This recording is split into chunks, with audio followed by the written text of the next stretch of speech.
Hello everyone, Jose J. Garcia with Garcia Home University here. So I wanted to make this video on breaker boxes, panel boxes. I'm sure you've heard me, especially if you attended one of my coachings and or in person for sure. One of the biggest things you have to look at in any mobile home is the panel box, the breaker box. I want to see it. And the reason behind it is many people will tell you the biggest expense in a mobile home may be the roof, may be the flooring, may be the plumbing. If the mobile home has been stripped out of wires, breaker box, panel, everything, electric will be your biggest expense. An electric issue will put me at that position whether I either have to make or break kind of thing. I will take the deal or I will not. It's one of those things. It is that serious. And the reason why, again, when you walk up to the panel box, you see the breakers, maybe the breakers are missing. That's fine. But it's when you start seeing wires and even some of the wall missing and you see people pull wires. Maliciously act more than anything is when you see stuff like that. Obviously, maybe residents, tenants maybe got evicted. I don't know, things like that happen. But bottom line, if you cannot tell, for one, is if you're new to this, that is a red flag from every which way.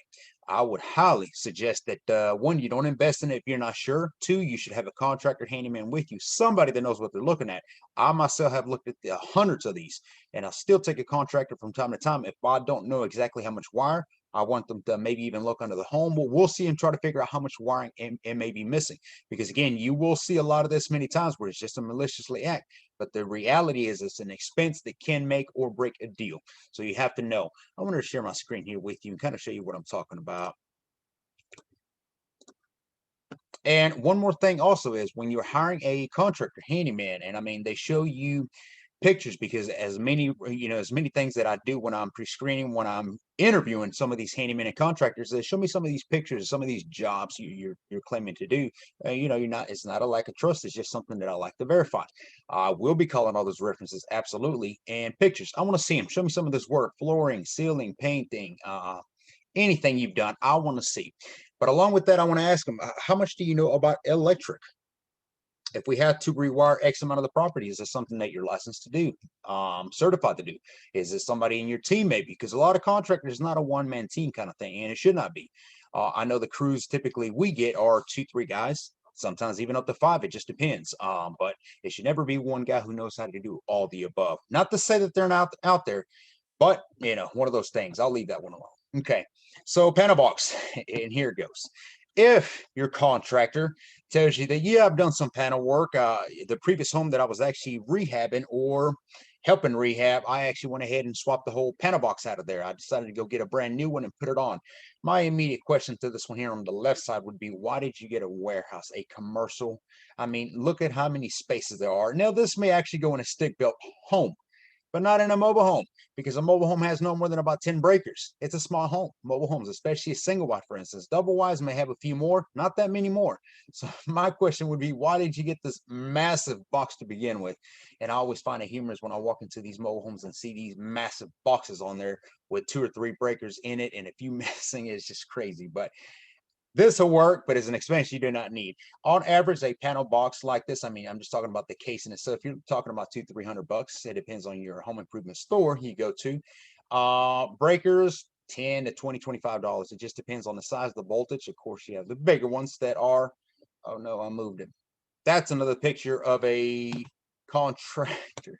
How did I change this picture? Y'all bear with me.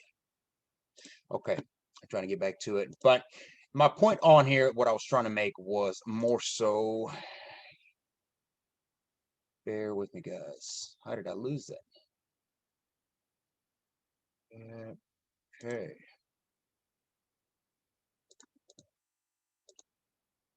Well, I might not be able to find that picture. How's that? How's that possible?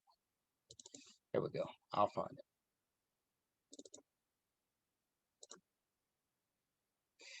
It's not so much whether they can or cannot. I always pay attention to show me your work, because at the end of the day, no, there's no contractor that's going to work exactly the same like others. So that to be expected too.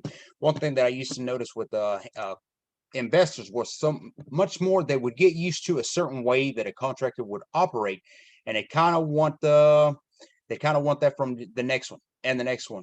And the thing with that is that no contractor works the same, and you don't want that. These are all pictures of not so good at jobs.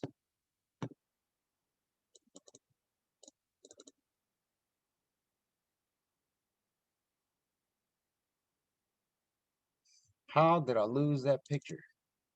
Here we go. These are all pictures. You know what? Let me show you these pictures. Things that contractors should not do, or definitely put you at not ease, to say the least. Okay.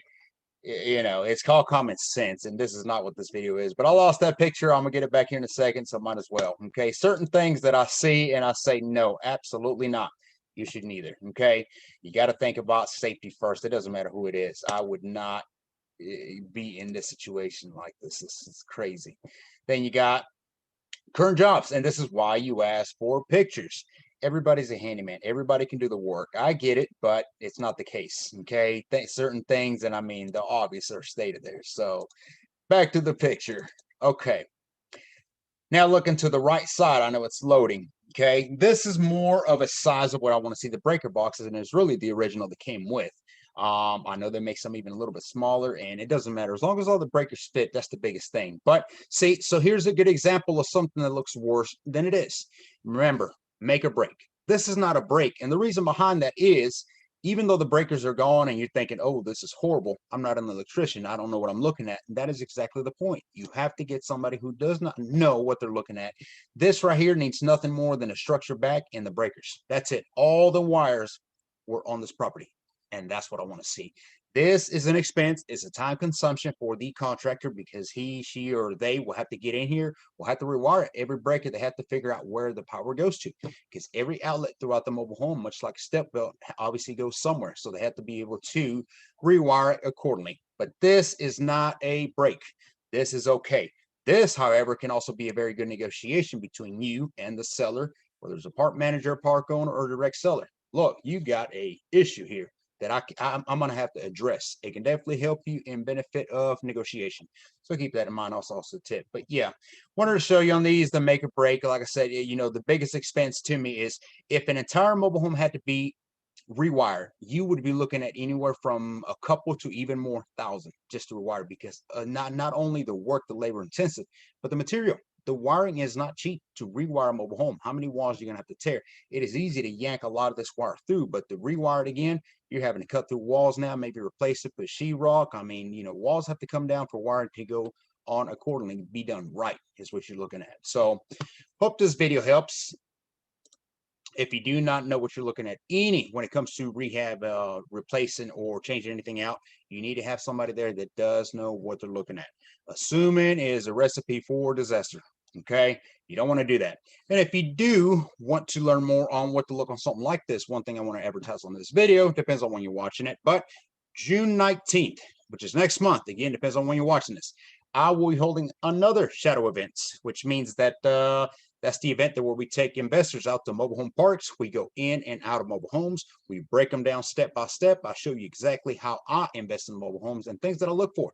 This is that next level investing type where you get to be by my side and see exactly what I'm looking at. Huge event. May event was sold out quick. That one's so quick it maxed it out, way over maxed out. We allowed a lot more attendees because of the event. You know, it was Mother's Day weekend kind of thing, so we allowed it. But these events do sell out quickly. So definitely, if you're interested in something like that, reach out to me, j@garciamhu.com. There's my email to the left. Go to garciamobilehomeuniversity.com to see other coaching options also. And if you just want to drop a hello, send me an email. Till next time, thank you for watching.